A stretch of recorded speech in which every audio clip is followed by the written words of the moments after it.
Okay, so how do you access something from your promise? We've created two promises here, and we want to access them. So what I'm going to do is I'm going to actually console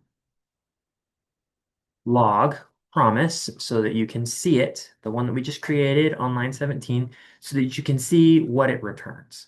So if we do that and we go live,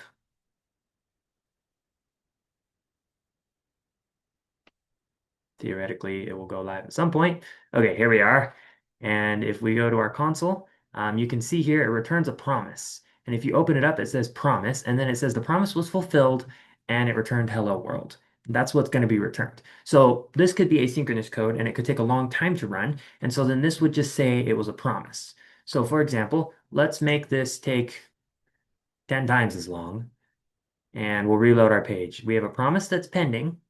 It's undefined. So when we console.logged it, it was in the pending state. We don't yet have the result of it. It's pending.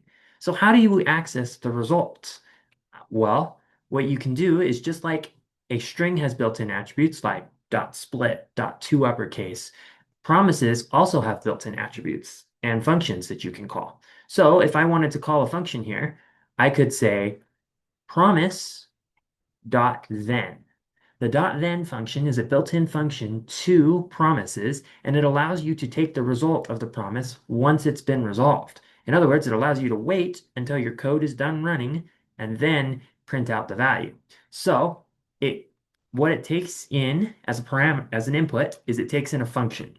That function receives a value, and the value is going to be what's returned from your promise. So up here where we're resolving it with hello world, that is what's going to go into value. If we change this to resolving with 1, 2, 3, then it would resolve with 1, 2, 3, and that would go into value.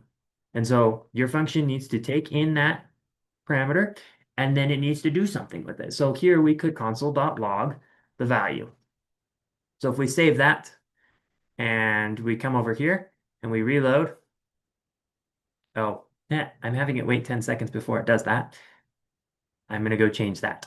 Let's have that wait 3 seconds. So if we save that and we come over here, we can look at our console, 1, 2, 3, and there's our hello world, and we're good to go. So that is how you can have a promise. You can set it up to delay code a certain amount of time, or if you're waiting for something to come back from the internet, to wait till something comes back from the internet. And then you can say, once it does, take the value and do something with it. Um, and we'll continue that in the next video.